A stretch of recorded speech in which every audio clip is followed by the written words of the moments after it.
l'autodrome Drummond fête ses 70 ans et se réinvente. Nos classes locales, modifiées Sportsman Pro Stock Lightning Sprint Mud Light Slingshot Junior et Senior ainsi que STR seront à l'affiche. Viendra s'ajouter la Super TT Nationale Série, mettant en vedette VTT, SXS et Autocross. Également la série NAFT, North American Flat Track. La visite de la série Empire Super Sprint à 2 reprises, la série Dirt Car Gros Bloc, le Race Mania 17 et l'événement de l'année à l'Autodrome Drummond, le Québec Dirt Weekend. 2 soirs de course, dont une bourse de 12 000 $ aux gagnants le samedi soir pour une course de 170 tours en modifié. Veuillez noter que la situation concernant la COVID-19 pourrait avoir un impact sur les soirées de course de l'Autodrome Drummond en 2021. Advenant le cas, tous les détails vous seront dévoilés dans les plus brefs délais. L'Autodrome Drummond, la F1 de la Terre battue.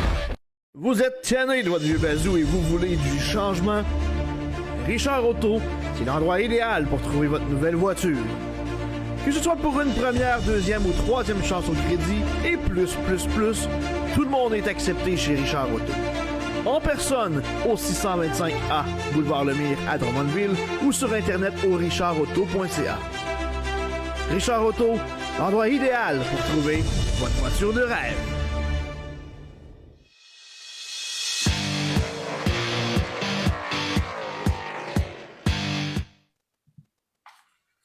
Vous êtes de retour dans cette semaine aux courses et là, j'ai mis 2 spécialistes. On va parler de NASCAR et d'IndyCar. On va commencer avec Lulu pour le NASCAR. Lulu, il y avait 2 courses en fin de semaine du côté de Dover sur le Monster Mile. On va commencer avec la course d'Xfinity et notre Québécois Alex Labbé. Alex Labbé, là, qui, on le sait, n'a pas pu faire de pratique ni de qualification, donc c'est toujours un peu plus difficile dans ce temps-là. Mais tout de même, a quand même très bien fait là, dans les circonstances. Ouais, ben Alex, dans le fond, il terminé en 19e position. On sait qu'il est impliqué dans un accrochage durant l'événement. Il a dû reculer un petit peu, puis on a réussi à ramener la voiture en avant. Mais il se plaignait que la voiture était pas parfaite, justement, là, de son côté. C'est Austin Cindric qui a remporté l'épreuve. Derrière lui, c'est la voiture 8 de Josh Berry, Justin Allgaier qui vient terminer, justement, au 3e rang. Et AJ Allmendinger qui termine, justement, en 4e place. Donc, c'est ce qui s'est passé du côté de la Xfinity et on va voir justement la coupe dans quelques instants. Ça fut spectaculaire en coupe, mais là, c'est ça, c'était une fête, c'était plus, on le sait, hein, on l'appelle le Monster à Dover. Pourquoi? C'est parce que c'est un circuit qui est capricieux, si on veut. Puis c'est ce qui s'est passé cette fin de semaine, justement, le Cindric qui était très, très, très dominant. Et arrive avec la coupe. La coupe, ça fut phénoménal. Oui, avant d'aller à la coupe, on a justement une vidéo. Il y a eu un carambolage monstre, là, justement, il faut le dire, là, monstre, le Monster Mile, là, sur le droit avant. Là. Je ne sais pas si on est en mesure de le trouver là, sur la vidéo, mais il y a plusieurs voitures là, qui ont été impliquées. Là. Ben, c'est arrivé, c'est ça, oui. Le Monster Mile, c'est pas pour rien, on le voit justement à l'écran. Là. C'est vraiment quelques petits contacts, là, ça se passe dans le bas, justement, les voitures sont déportées directement au bas, frappées, puis la preuve en est là, les voitures qui embarquent une par-dessus l'autre, donc c'est ce qui arrive à Dover. Avec l'inclinaison que dans les curves, justement, dans les courbes, on le voit, une petite erreur de pilotage fait en sorte que la voiture part sur des chapeaux de roue au moindre moment, puis arrive. Quand je vois une voiture à reculons monter sur une autre voiture de la sorte, là, c'est un beau il a essayé de se stationner en parallèle, Lulu, je pense. Ouais, je pense que c'était un parallèle assez vertical, on va se dire. Le lendemain, c'était la COP qui était en piste et on croyait bien que Kyle Larson était pour remporter une victoire, avait gagné les 2 premières étapes, mais c'est finalement Alex Bowman qui a été chercher la victoire. Ben, c'est ce qui est quand même spécial, on le voit au début d'épreuve, justement Larson puis Truex qui se battaient à nouveau, parce que c'est eux qui se battaient la semaine dernière, et là les deux, Larson justement a pris les commandes, et plus l'épreuve avançait, on voyait les voitures de Hendricks très très très rapides. Bowman était parti plus loin que ses coéquipiers, et ça n'a pas été long, dès la fin du stage numéro 2, les 4 voitures de Hendricks étaient à l'avant, et on a terminé la course justement avec les 4 voitures à l'avant. Victoire de Bowman, suivi de Larson. Par la suite, Chase Elliott qui vient chercher la 3e place et on termine ça en beauté avec William Byron.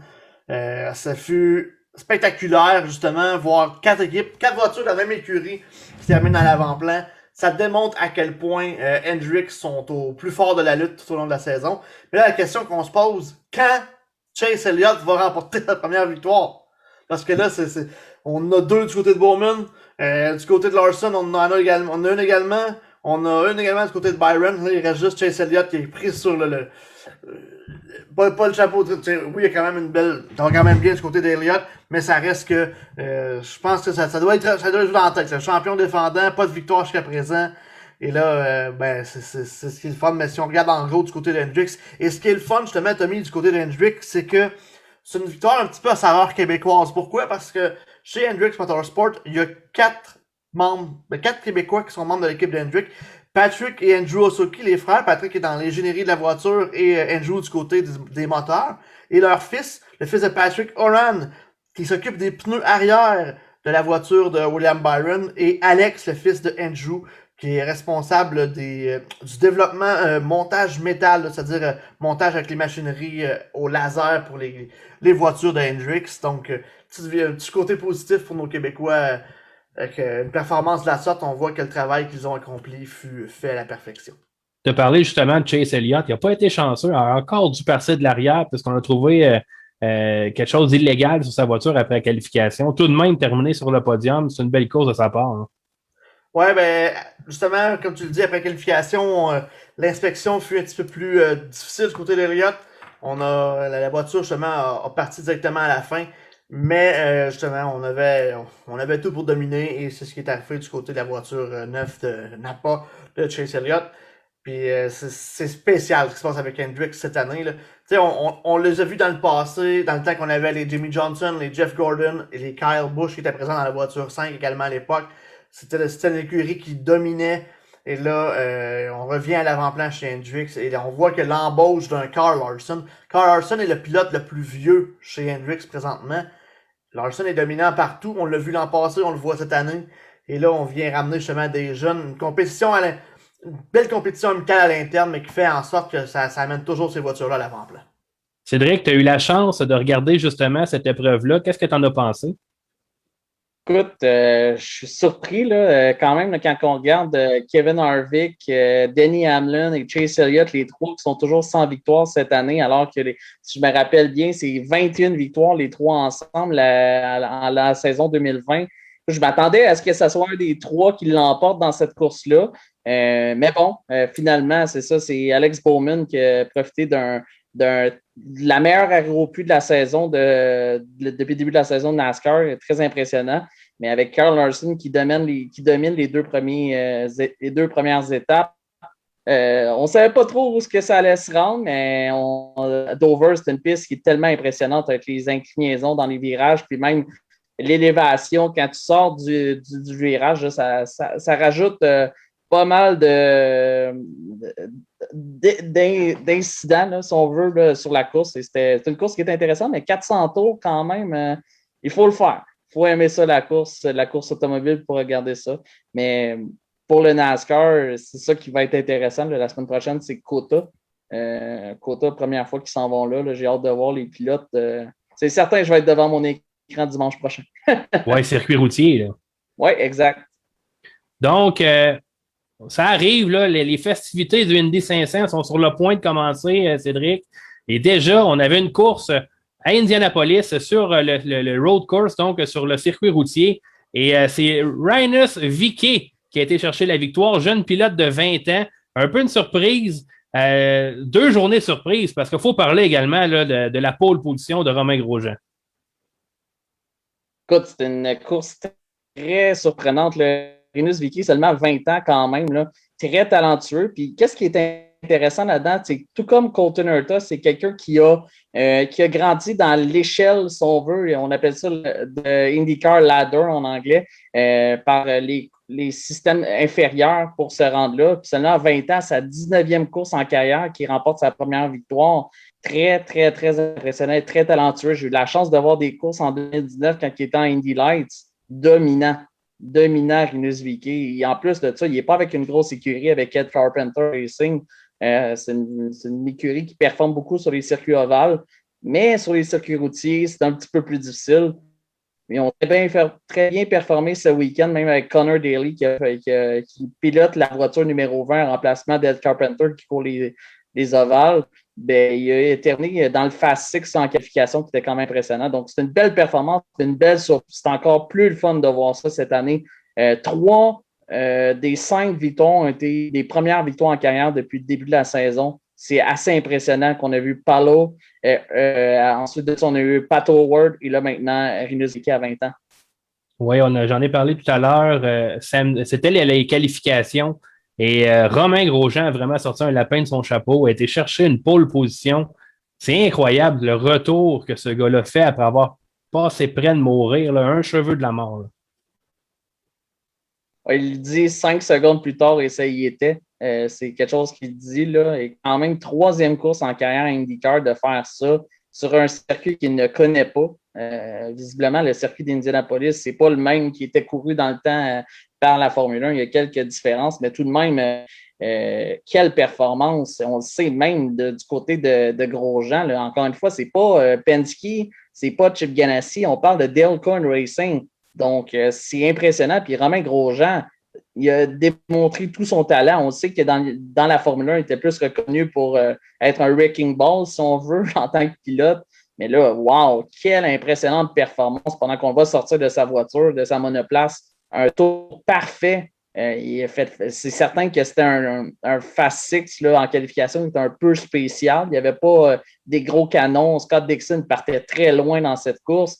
Il y avait beaucoup de jeunes pilotes, mais quand même, il faut le dire, à sa 3e course en carrière IndyCar, mais c'est de monoplace à monoplace, c'est très impressionnant.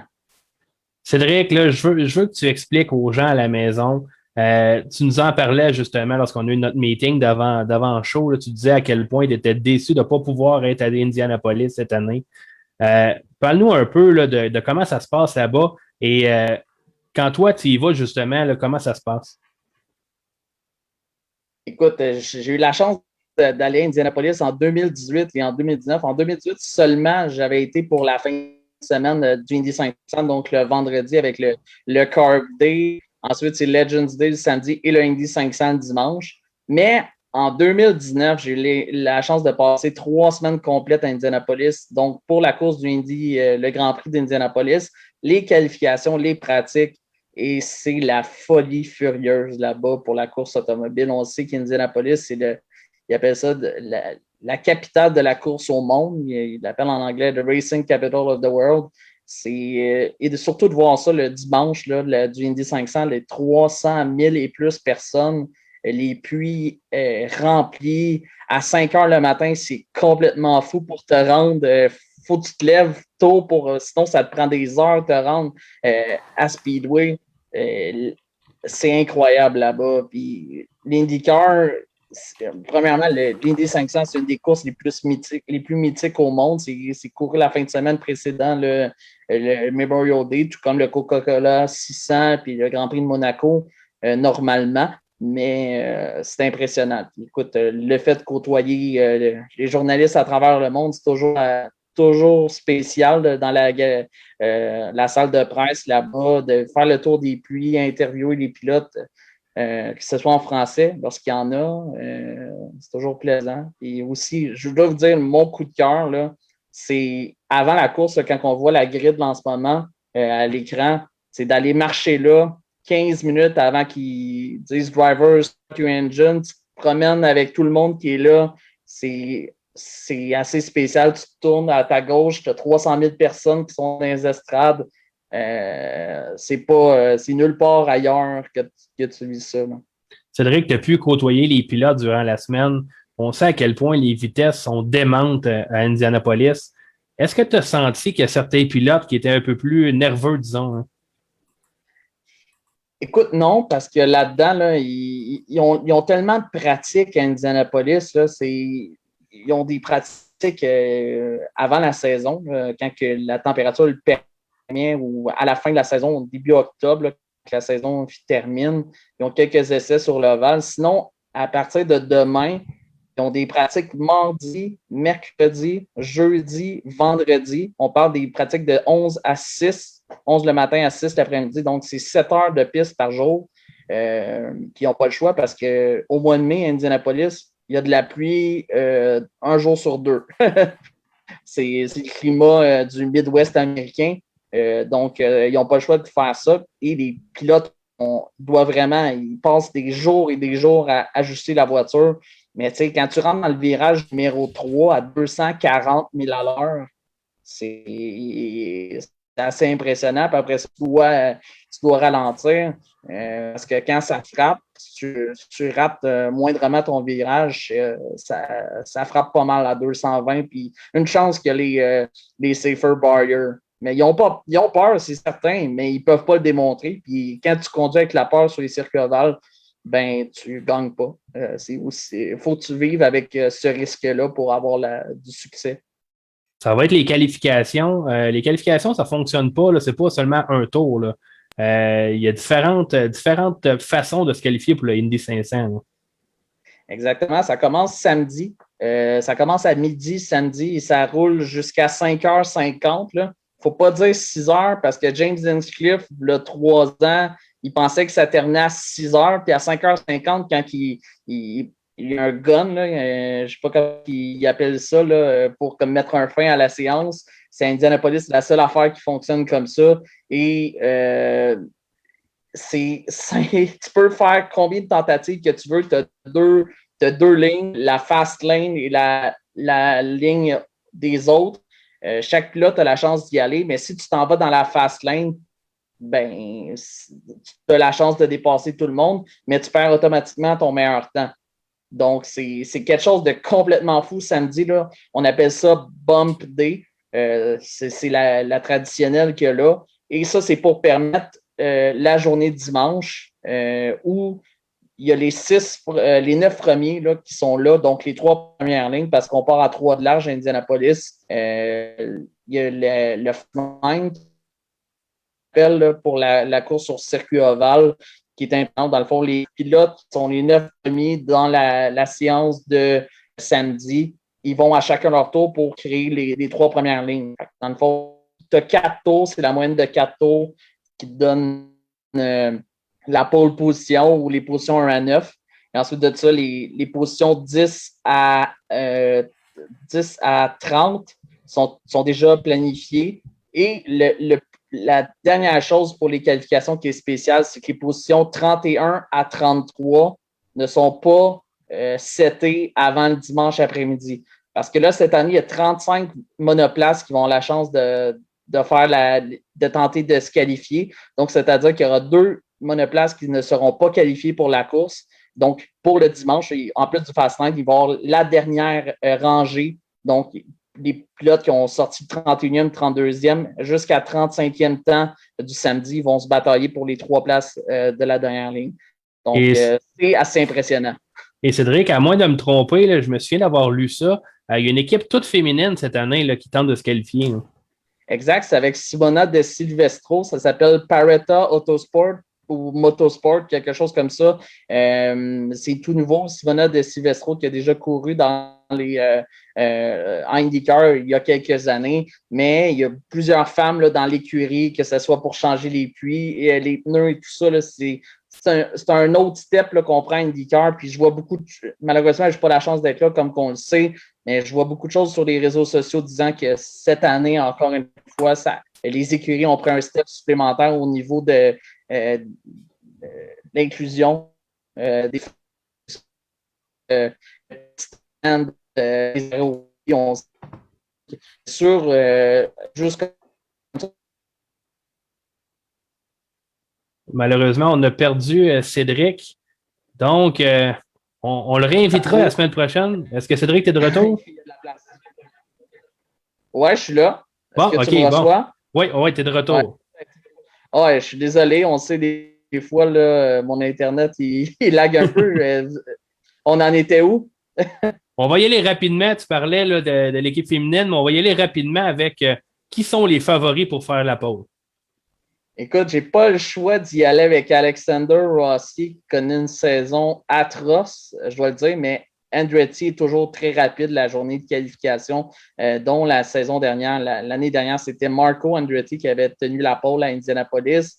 Rossi a gagné la 100e édition en 2016. Il est très, très, très rapide. Donc, moi, si j'avais un choix, j'avais un bet à placer, si on veut, c'était sur Alexander Rossi ou un des 6 pilotes associés avec Andretti, mais je vais y aller avec Alexander Rossi, bien sûr. Puis est-ce que moi, mon favori, c'est Takuma Sato. Est-ce qu'il y a des chances de faire la pole? Écoute, Sato, en qualification, il a la chance de courir pour Rail Letterman, qui est une excellente écurie dans l'IndyCar. Il a toujours beaucoup de succès là, à Indianapolis sur le circuit ovale. Il a gagné l'année dernière. Il a le même commanditaire. On sait des fois, c'est beaucoup de superstition de ce côté-là. Je ne serais pas surpris parce qu'il est capable et il n'a pas peur, là, Takuma Sato. C'est un kamikaze, oui. C'est un vrai kamikaze. Donc, ça ne me surprendrait pas. On sait qu'il se retrouve souvent dans le Fast 9 à Indianapolis. Donc, est-ce que ça peut arriver? Moi, je pense que oui. Mais il est très bon en course, Takuma Sato. Là. Je pense qu'il ne mettra pas toutes ses balles dans un sens sur la qualif parce qu'en course, il n'y a pas personne qui va pour faire des dépassements sans avoir peur comme lui. Il est all-in en course, Takuma. Donc, Cédric, j'imagine que tu vas suivre toutes les activités des IndyCar cette semaine. On va pouvoir te lire sur District Sport. Oui, exactement. Écoute, là, c'est sûr, les pratiques cette semaine, je ne pourrai pas toutes les regarder, mais je vais me tenir au courant. Et dès samedi matin, la dernière pratique avant la qualification, samedi toute la journée et même dimanche, je vais être installé à regarder ça comme à chaque année. Et on va avoir la chance de suivre ça, tout le monde, et on va même s'en reparler là, au courant de la semaine prochaine. Ça, c'est vrai que c'est arrangé. Ça, le hockey fini tout de suite l'Indy 500. Ah, écoute, normalement, là, c'est... la première année, j'étais à Indianapolis, c'est tellement drôle. L'Armada se rendait, une petite parenthèse, c'était supposé peut-être se rendre à la Coupe Memorial. Si c'était le cas, il n'y avait pas d'Indy 500. Donc, il y a des fois, là, les choses font bien, les choses se font bien là, dans la vie. Puis, ça permet pas de trop s'ennuyer du hockey avec les courses. Il y a l'Indy 500 qui commence justement cette semaine. Bien, merci beaucoup, Cédric. Merci, Lulu. Puis, on s'en va vers une courte pause. D'ailleurs, un nouveau segment de pub. Vous allez voir, notre ami Martin Savoie nous a préparé ça. Vous allez voir plusieurs résultats là, sur les différents circuits là, modifiés aux États-Unis. Donc, on part vers cette pub. Et au retour, Benoît Savoie.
On est de retour dans cette semaine aux courses et là, habituellement, c'est mon segment, mais qu'est-ce que veux-tu? C'est Ben qui va le faire avec moi.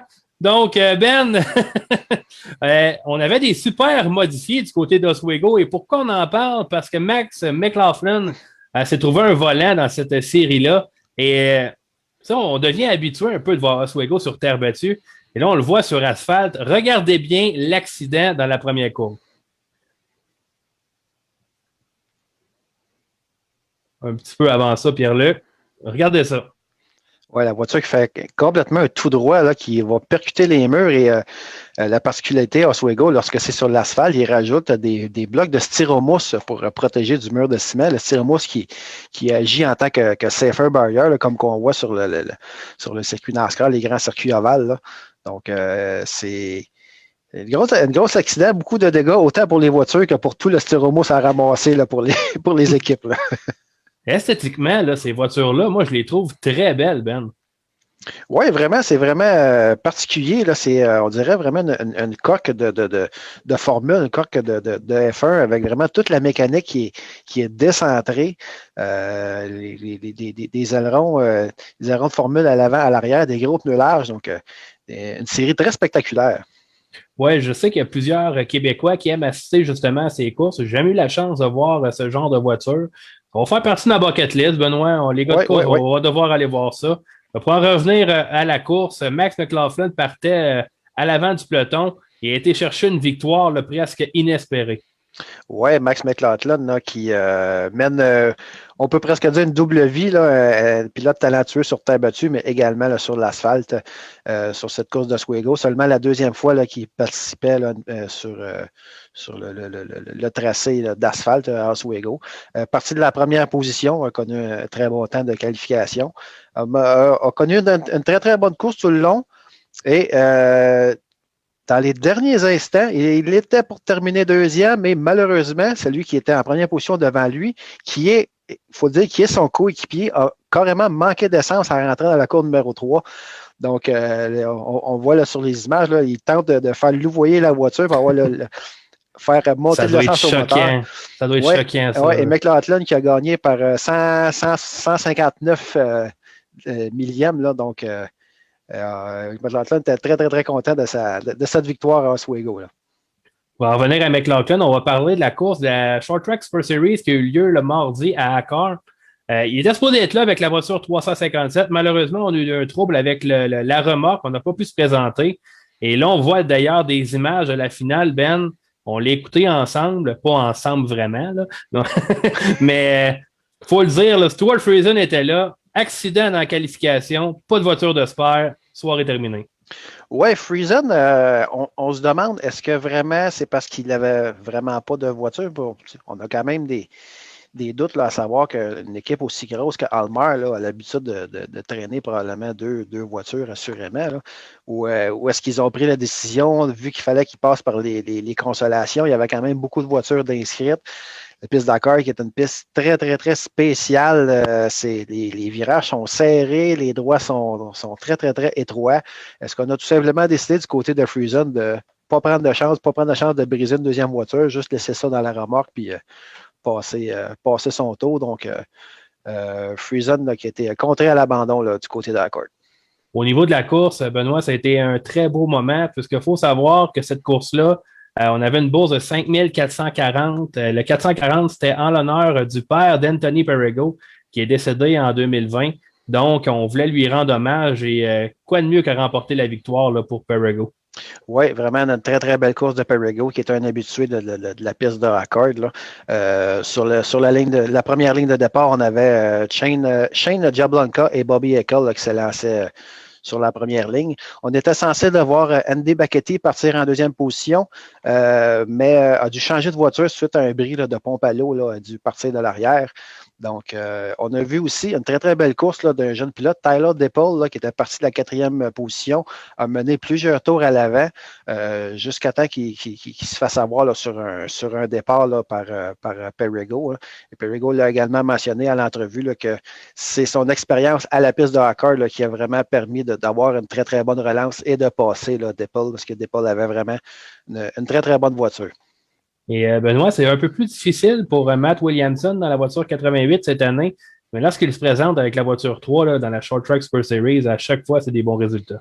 Oui, Williamson qui termine en deuxième position, était très, très, très, très content du résultat, également content du résultat de son son compatriote Perego là, qui avait gagné. Donc, une autre très belle séquence de podium là, pour Williamson. Puis en troisième position, encore une fois, il est tellement régulier cette année. On l'avait vu en fin de saison l'année passée, là, mais Mike Manny connaît encore toute une saison. Oui, Manny qui ne cesse de surprendre là, à chaque course, finit toujours dans les réguliers, part quand même assez loin souvent, donc vraiment a dû à se battre là, tout le long de la course. Bon, on l'a vu, là, on en a parlé, la piste à corde vraiment très spéciale, beaucoup de contacts. Et les voitures sont pratiquement arrêtées dans le coin, vu que le coin est très, très, très serré. C'est pas large. Donc, Manny, malgré qu'il est parti loin, il a réussi vraiment à se faufiler, à ne pas causer aucun dommage sur la voiture, il a pu monter jusqu'en troisième position. Il a connu vraiment une très, très belle course. Et on se déplace vendredi. C'était l'ouverture officielle de Utica Rome, là, opérée par Brett Deyo. Et comment dire ça? Ça a été le spectacle Stuart Friesen. Oui, Stuart Friesen qui est allé chercher la victoire là, à Utica Round, une course vraiment sans histoire, là, un 35 tours sans aucun jaune. Puis je vous dis, là, si vous avez un billet de 6,49 à faire, à acheter ou un tirage à faire, faites faire le tirage par Stuart Friesen ou tout son entourage. Il avait encore tiré la Parker, c'est Parker. Oui. Allez voir Parker, donnez-lui un 2$, allez m'acheter un 6,49 parce que à chaque fois qu'il pige, toujours très chanceux, encore une fois, parti de la pole, Friesen. Donc, une fois que le départ était donné, là, c'était terminé pour lui. Là, il s'est vraiment là, distancé du peloton. Shepard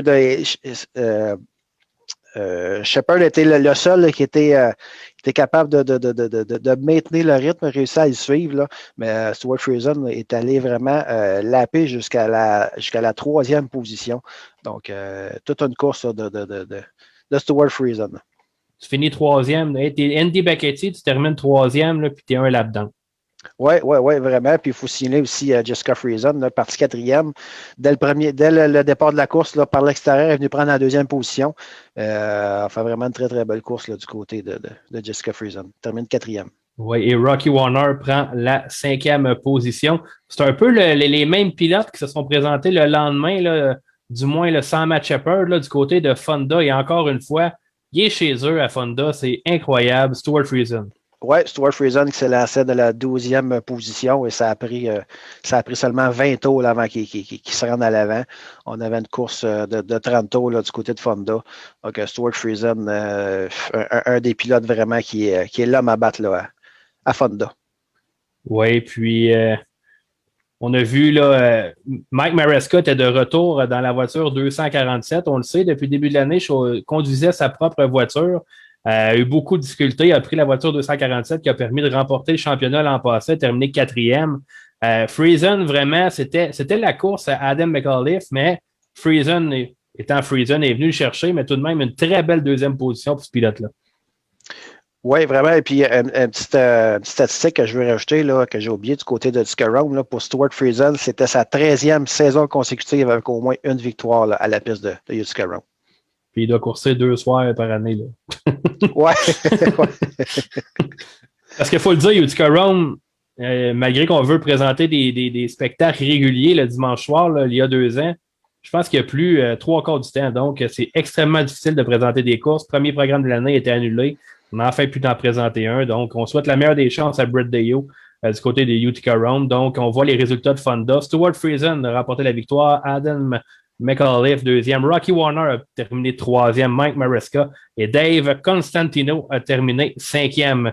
Également, samedi soir, on avait l'ouverture du côté de Land of Legends de Canandaigua et c'est Matt Shepard qui a remporté la victoire. Mais vraiment, là, Ben, ce qui a retenu l'attention, là, c'est l'accident là, incroyable d'Adam Roberts. Oui, un accident. Dès le premier tour, là, s'est accroché avec la voiture de Kyle Coffey. Puis la voiture de Roberts a vraiment là, virevolté, passé droit dans la cour numéro 1. La voiture s'est enflammée. Par chance, là, l'équipe d'intervention était vraiment tout près, là, a pu vraiment intervenir très, très, très rapidement là, pour sauver là, Adam Roberts. Là. On va montrer là, des images de la voiture. La voiture est complètement détruite là, d'un bout à l'autre. Là. Donc, très malheureux là, pour le pilote de Canandaigua. Malheureusement, on n'aura pas le vidéo, mais on voit les images de la voiture complètement démolie. faut dire, là, Roberts, là, il était le troisième à l'extérieur. Kyle Coffey, au premier tour, là, a tenté de se présenter à 4 de large dans la courbe numéro 2. Par la suite, dans le droit avant, a été poussé la voiture 77 sur Adam Roberts qui a frappé le mur. Il faut le dire, on le voit peut-être moins bien sur la vidéo. On va essayer de tenter de le partager sur notre page, là. Mais Ben, il s'est fait frapper alors qu'il était en plein vol par James Sweeting. Donc, vraiment, là, il était sous une bonne étoile, Adam Roberts, samedi soir. Oui, vraiment, vraiment très chanceux. Peut-être un geste peut-être un peu téméraire du côté de Coffey. On était au premier tour, la course elle venait juste de démarrer et le circuit avait l'air vraiment très poussiéreux, là, beaucoup de difficultés à voir à l'avant. Là, donc, c'est très, très malheureux incident là, pour Adam Roberts. Heureusement, les voitures sont très bien bâties, donc on voit qu'il y a une petite erreur là, sur le tableau. C'est Matt Shepard qui a remporté la victoire. Eric Rudolph qui a terminé deuxième. C'est une bonne fin de semaine pour Rudolph. On l'a vu tout à l'heure lors de la pause, a gagné du côté de Ransomville. Justin Ears a terminé troisième. Peter Britton, quatrième. Et Garrison Krantz a terminé cinquième.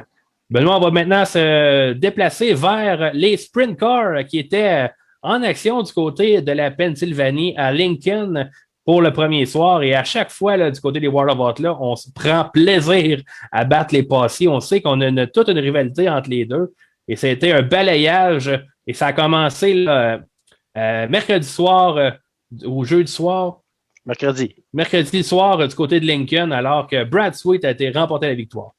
Oui, mercredi au Lincoln Speedway en Pennsylvanie, là, c'est une épreuve de 35 tours. Au départ, Donny Schatz et Brad Sweet étaient sur la première ligne de départ. On a une très, très belle bagarre là, pour la deuxième position entre Anthony McRae et Brad Sweet. Lance DeWeese également là, qui s'est joint à la partie jusqu'à temps que Lance DeWeese explose son moteur au 8e tour. Là. Donc, on a eu une très, très belle course pendant vraiment toute l'épreuve. Un très, très beau circuit également. Oui, Brad Sweet qui n'a pas beaucoup de très bons résultats du côté de la Pennsylvanie. Il va chercher une importante victoire. Lui qui est premier au championnat, donc va remporter le premier soir de 3 du côté des World of Outlaw. Par la suite, on s'est déplacé du côté de Williams Grove et ce qui a retenu l'attention, c'est justement des pilotes les plus rapides là, des World of Outlaw. C'est Logan Schuart qui a eu un terrible accident lors des essais là, avant qualification. Oui, vraiment, là, on va, si on peut voir la vidéo, là, Logan Schuart, la voiture a carrément refusé de tourner à l'entrée de la courbe numéro 3, probablement un bris dans la conduite, là, mais on le voit sur la vidéo, là, a été vraiment violemment percuté le mur là, du côté de Schuart qui s'en tire indemne, là, vraiment très, très, très chanceux. Oui, on a pu prendre la deuxième voiture et quand même participer au programme. Au niveau de la course, ça n'a pas été une grande course, Benoît, il faut se le dire. Là, le circuit de Williams Grove là, avait des allures de chemin de fer, donc c'était des courses de train, là, mais victoire de Carson Macedo. Oui, une épreuve de 25 tours, une épreuve encore une fois sans histoire. Là. Carson Macedo et Lance DeWeese qui s'est lancé de la première position. DeWeese a tenté là, vraiment au dernier virage là, d'aller chercher la victoire, là, mais en 20 là-dessus. Là. Donc, Lance DeWeese qui est un pilote qu'on connaît moins, mais qui commence vraiment là, à se présenter là, souvent dans les premières positions. Réussit jamais à capitaliser, là, à aller chercher les honneurs, là, mais la voiture 69K, là, vraiment très, très, très rapide, va être à surveiller d'ici le restant de la saison. Oui, c'est un des vétérans là, qui court du côté de la Pennsylvanie, ne sort pas beaucoup, donc c'est pour ça qu'on ne le voit pas souvent avec les World of Outlaw, mais il est chez eux à Williams Grove, puis je crois qu'il est à une victoire d'avoir remporté 100 victoires à Williams Grove. Qu'est-ce qui est dommage un peu, justement, c'est que ces pilotes-là ne sortent pas assez, mais tout de même, il y a des excellents pilotes. Il faut le dire, là, la classe Sprint 410 est régulière là-bas, donc lorsque les World of Outlaw se présentent là, ben, on était à force égale. Et faut le dire aussi, Benoît, Kyle Larson était là, puis ça n'a pas eu encore les résultats là, qu'on attendait. Là. Non, Larson a terminé à l'entour, je pense, de la 10e position. Larson qui avait carrément dominé le circuit de Williams Grove l'année passée. Il avait été chercher plusieurs victoires.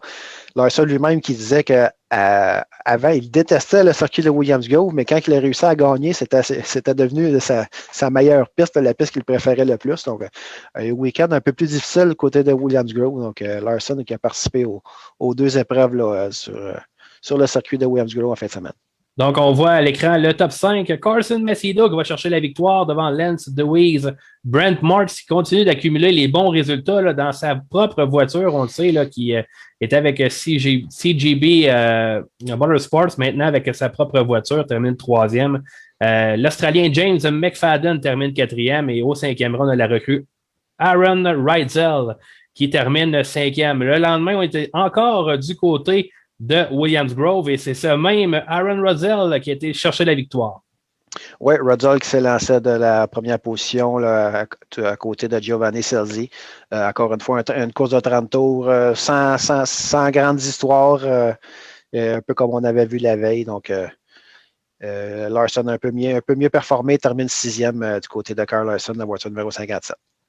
Donc, encore une fois, c'est le pilote qui partait sur la première ligne qui a été chercher la victoire. Donc, la recrue Aaron Reitzel qui va remporter cette course devant Giovanni Scelzi. Une course qui ne passera pas à l'histoire, malheureusement. On a plusieurs amateurs de sprint car là, sur les réseaux sociaux qui étaient très déçus de la qualité du circuit. Lance DeWeese termine 3e. Anthony Macri termine 4e. Et Kerry Madsen, dans la voiture de Tony Stewart, a perdu son volant et se ramasse dans la voiture de Tony Stewart. Donc, c'est pas si pire que ça pour Kerry Madsen. Il y a des choses pires que ça. Oui, il termine 5e. Donc, on a l'accident, justement, en modifié, Benoît, on peut le passer, on va le voir, justement, l'accident d'Adam Roberts. On est en mesure de régler le problème. On remercie d'ailleurs Lens of Legend Raceway TV pour les images. Donc, on est vraiment là, au tout début de la course, on est sur le premier départ. Donc, on voit le circuit, c'est vraiment très, très poussiéreux à l'entrée de la course numéro 1. La visibilité est vraiment réduite. Donc, vous voyez là, la voiture qui est vraiment, ça s'est accroché roue dans roue. La voiture a percuté le mur et s'est envolée dans les airs. S'est fait percuter une fois dans les airs. La voiture qui est partie en flammes ensuite de ça. Là. Donc, très, très, très chanceux là, de s'être sorti sans égratignure, là, sans dommage plus grave là, du côté du pilote. Oui, vraiment, on a été très chanceux du côté d'Adam Roberts. D'ailleurs, ce n'est pas le seul pilote modifié. Là, on ne l'a pas dans les images, mais il y a Brandon Hightower également là, qui a complètement démoli une voiture cette semaine. Donc, c'est pas facile en début de saison comme ça. Il faut se revirer sur une scène, comme on dit, du côté d'Adam Roberts. On va prendre quelques semaines d'arrêt là, pour justement se refaire des forces et revenir en force pour courir à Canandaigua. Mais encore une fois, il faut remercier là, les fabricants de voitures. Dans ce cas-là, c'est Troyer là, qui a fait une très bonne voiture, très sécuritaire, qui a sauvé des blessures là, à Adam Roberts. Ouais, donc, les fabricants de voitures également, là, tous ceux qui interviennent, là, la sécurité, les pompiers, les ambulanciers, là, qui font encore un travail très, très, très apprécié et très important. Oui, parce qu'il y avait 2 incendies en même temps. Oui, vraiment.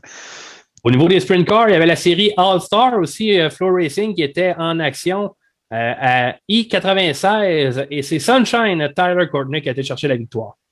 Oui, I-96, une piste du côté de Michigan, c'est pour une course de 30 tours. C'est Jan Manson et Corey Eliasson là, qui s'est lancé de la première position. Dès le début de la course, on a vu une très belle bagarre là, entre Eliasson et Bill Ballong.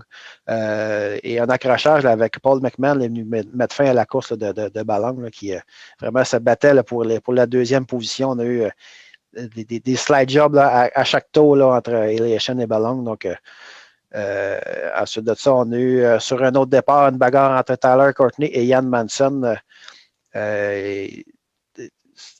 Vraiment des belles bagarres là, du côté de la série All-Star. On a des pilotes, vraiment des pilotes de talent. Et puis, c'est Tyler Courtney là, qui est venu chercher la victoire. Le lendemain, on se déplaçait à Route 66 pour une autre course de la série All-Star. Et cette fois-ci, on a eu un pilote qui a été chercher sa première victoire en carrière, c'est Kyle Reinhardt. Oui, Kyle Reinhardt qui est allé chercher sa première victoire en série All-Star. La piste de Route 66 là, qu'on ne connaissait pas trop, on a fait des recherches, mais on s'est rendu compte que la piste est vraiment voisine de la piste Chicagoland Speedway là, qu'on voit en NASCAR. Donc, un très, très beau circuit, un circuit très large, une très belle surface, un circuit qu'on connaissait un peu moins, là, mais qu'on qu'on a découvert là, face avec la série All-Star. Donc, c'est Kyle Reinhardt là, qui est cherché sa première victoire devant Tyler Courtney, Corey Eliasson, Cap Henry et Bill Bellong. Oui, et Benoît, pour les gens curieux, là, suivez les cédules des All-Star Sprint Car et des Lucas Oil Late Model. Vous allez voir des pistes que moi, je ne soupçonnais même pas l'existence. C'est des pistes que je ne connais pas à chaque année. Ça nous permet de découvrir des nouveaux circuits. Oui, puis c'est des séries qui font vraiment énormément de courses. Là. Ils se promènent partout des États-Unis. Donc, il y a un paquet de circuits qui gagnent à être découverts. Là. On garde le meilleur pour la fin. Mon ami Anthony n'est pas là, mais son idole, Kyle Larson, Young Money, a été chercher une victoire du côté de la série là, Castrol. C'est Flow Racing Night in America, une série là, qui regroupe les meilleurs en late model. Et Kyle Larson était favori pour l'emporter avec Jonathan Davenport. Et c'est finalement Young Money qui a remporté la victoire. Oui, on avait fait de la pub autour de ça. Là. Jonathan Davenport, qui est le meneur de la série, est vraiment l'homme à battre. C'est assis en late model d'un côté. Et de l'autre côté, on avait Kyle Larson, le jeune pilote qui est vraiment talentueux, qui est venu gagner là, à multiples reprises là, dans une voiture qu'il ne connaissait pas l'an dernier, puis il gagne encore cette année. Donc, tout de suite, là, dès le début de la soirée, là, Larson est allé chercher le meilleur tour là, lors des temps chronométrés, est allé chercher également la victoire là, sur la course sur le circuit de l'État d'Indiana, le circuit de Brownstown Speedway qui se situe à environ 1h30 là, du centre-ville d'Indianapolis et du circuit là, de Indianapolis Speedway. Ben, je vais lancer une hypothèse comme ça. Là. Je me trompe peut-être, mais Larson, maintenant régulier en Cup, en NASCAR, habitué de conduire des grosses voitures, on le va avoir plus de succès en late model qu'en sprint car. Ben, il y a déjà du succès, peu importe. Fait que ce soit une grosse, une petite voiture, une voiture avec un aileron, pas d'aileron, ça asphalte, en autant que ça tourne à gauche, lui, je pense que. Puis encore moi, ça là, le voir d'un slingshot. Ouais, on serait surpris. Ben, tu sais, en autant que ça tourne à gauche, mais encore là, la semaine prochaine, NASCAR s'en va à Circuit of America. Donc, on va voir s'il y a encore autant de talent sur un circuit routier. Bon, d'ailleurs, on a Ludger Lahaye qui nous dit concernant l'accident d'Adam Roberts, c'est pour cette raison là, qu'on a mandaté justement les instincteurs là, dans les voitures là, depuis, je crois, 2 ans là, dans Dirt Car. Oui, vraiment une très, très, très bonne chose. Là, avec, comme les incidents qu'on a vus, là, c'est un très bon ajout. Des fois que certains pilotes peuvent être réticents, là, c'est quand même du poids, c'est quand même des changements à faire, des coûts supplémentaires, mais ça peut vraiment là, faire la différence là, lors d'un incident. Oui, on le dit parfois, les pilotes seraient prêts à dépenser pour aller plus vite, mais la sécurité, des fois, on fait des choix, mais je pense qu'on a encore une preuve que c'est très utile. Je voyais d'ailleurs Jean-Philippe Gay, le pilote 4 cylindres, là, qui a partagé du sport compact plus tôt, qui a partagé une vidéo là, d'une course sur l'asphalte où un pilote là, s'est fait brûler gravement. Là, et justement, lui disait là, qu'il y avait un instincteur dans sa voiture pour ces raisons-là. Donc, on félicite les gens là, qui sont proactifs, qui n'attendent pas qu'il y ait un désastre là, pour agir. Là. Oui, vraiment. Puis au Québec, on sent nos pistes, on est vraiment exigeants. Là. Ça prend vraiment les gants dans les mains. La saute est inspectée à chaque année. Les casques sont inspectés. Ça prend les hands. Maintenant, les instincteurs dans les voitures. On est vraiment exigeants, mais ça peut sauver des vies. Oui, la santé, je pense qu'il faut le dire. Là, la santé physique, puis ça n'a pas de prix. Oui, si on veut garder nos pilotes spectaculaires, si on veut garder notre show le meilleur possible, il faut garder nos pilotes en santé. Benoît, demain, on a encore une date virtuelle. Je t'apprends peut-être ça. Mais on va regarder des courses encore demain soir, alors que la Short Track Super Series sera du côté de Outlaw Speedway. Outlaw Speedway, là, la piste qui s'appelait auparavant le Dundee au Black Rock. Donc, on l'a vu, c'est Danny Johnson qui a remporté la victoire la semaine dernière. 5 000 $ au gagnant. Matt Shepard a tellement de victoires du côté d'Outlaw, va être à surveiller. Mais je ne sais pas. À toutes les fois, je me dis, il y a quelqu'un d'autre qui va gagner, mais à toutes les fois, c'est le 44 qui vient à l'avant. Puis même quand c'est pas Friesen, c'est 44 Perrigo. Donc, c'est pas si peu. Les 4 sont primés. Mais le circuit d'Outlaw qu'on a Auparavant, on a souvent vu des circuits vraiment raboteux là, du côté d'Otla, des pistes mal préparées. Donc, est-ce que ça va jouer sur la balance? Est-ce qu'ils sont à bout de résolver le problème là-dessus? Donc, on a hâte de voir demain de quoi ça va avoir l'air. Oui, ça va être disponible sur Flow Racing pour ceux qui veulent regarder l'événement. Encore une fois, pas de temps chronométré, donc une pige. Friesen va sûrement partir à l'avant, mais tout de même, on risque d'avoir des belles remontées dans le peloton là, parce que Shepard est vraiment pas chanceux là, au niveau de la pige. Oui, Shepard, non seulement au niveau de la pige, mais au niveau des courses également. Là, cette année, Shepard a de la misère à prendre son rythme, toujours devancé par Friesen. Donc, on attend le réveil là, du numéro 9. Oui, et Benoît, là, justement, on avait des statistiques là, de Stuart Friesen cette année. Au niveau des départs et du nombre de victoires, c'est assez spécial. Oui, tu me prends dépourvu, je n'ai pas ça sous la main, là, mais Friesen a quoi? 13 victoires. Oui, 13 victoires, mais une moyenne à l'arrivée de 3,8, mais là-dessus, il y a la course à la corde qui n'a même pas participé. Donc, sa moyenne devrait être pas mal plus basse que ça. 13 victoires en 16 départs, c'est difficile de faire mieux. Oui, vraiment. C'est vraiment l'homme à battre là, cette année. Là. La voiture numéro 44, on savait que Friesen avait du talent, mais là, est vraiment rendu à un autre niveau. Là. En tout cas, avec toutes les bourses qu'il ramasse là, en modifié, il va falloir qu'il fasse un beau cadeau à Parker parce que vraiment, il porte chance. Oui. Est-ce qu'on va voir Parker dans un slingshot dans les prochaines années? Il va commencer en sportsman, c'est sûr. Probablement, oui. Hey Ben, c'était les résultats qu'on avait au courant de la dernière semaine. Donc, je te remercie beaucoup. Et c'est ce qui met fin à notre émission de cette semaine aux courses présentée par Lucie Chevrolet. On remercie tous les commanditaires que vous avez pu voir durant les pubs là, qui nous appuient, les pistes de course également avec qui on a des ententes là, pour les suivre au courant de la saison 2021. Je veux remercier, je vais en profiter pendant que j'ai la caméra pour remercier toute l'équipe des gars de course qui, ça fait 7 mois là, qu'on a débuté ça. C'est incroyable à quel point on est en mesure de faire des belles choses. Je vous remercie chacun de vous.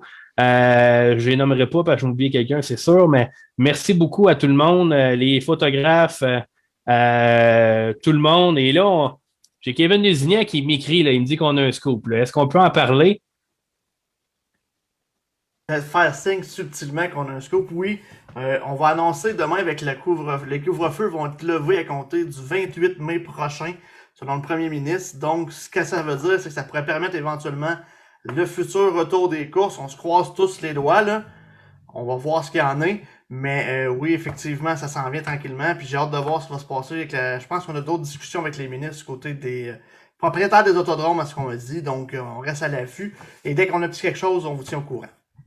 Lulu, si tu as des bonnes nouvelles comme ça, tu me coupes quand tu veux, sinon tu t'attends ton tour. Hey, ben c'est ça. Merci. C'est encore un pas là, vers les courses, là, vers un retour. Là. Des très bonnes nouvelles. Je veux continuer, là, je veux remercier tout le monde. Vous ne savez pas à quel point, même si on n'est pas capable de se voir, on se connecte tous sur le Discord, là, puis on a du fun incroyable à chaque soir à regarder des courses. Les gars de course, vous allez voir, on va arriver avec des choses nouvelles en 2021. On prépare déjà, on a hâte d'aller en studio. On a hâte que les courses commencent, maudit. Mais vraiment, là, merci d'être à l'écoute, merci d'être avec là, de nous suivre. Puis vous n'avez rien vu encore. Puis merci à toute l'équipe. Merci encore une fois à Cédric Savoie, Pierre-Luc Savoie, Martin Savoie, même Ben Savoie qui travaille dans l'ombre, qui nous amène des choses sur l'écran. Là, c'est lui qui s'occupe des réseaux sociaux. Merci à Kevin, à Cédric, également à Kevin Hébert qui est avec nous, même s'il était là juste pour nous faire rire. Mais merci à tout le monde. Méliane, notre fille de course. Notre fille de course, Méliane, au Don Simpson, d'ailleurs, qui va avoir un texte cette semaine sur Luke Whittaker. Ça va être très intéressant à suivre. Merci à tout le monde qui participe à cette émission-là. Donc, on vous dit à la semaine prochaine. Ça va être le retour de Tony Marcotte. Et oui, c'est vrai, il faut que je vous le dise. Lundi prochain, les Canadiens jouent en série contre les Maple Leafs. Donc, on ne veut pas vous empêcher de regarder le hockey. On ne veut pas s'empêcher de regarder le hockey non plus. On va présenter l'émission. On veut pas que vous ayez à choisir. Oui, c'est ça. On va présenter l'émission cette semaine aux courses dimanche soir. Donc, ça va être pour les 2 prochaines semaines, spécial dimanche soir, cette semaine aux courses. Donc, suivez les réseaux sociaux. On va vous annoncer les invités qu'on va avoir. Donc, merci beaucoup d'avoir été là et passez une belle semaine.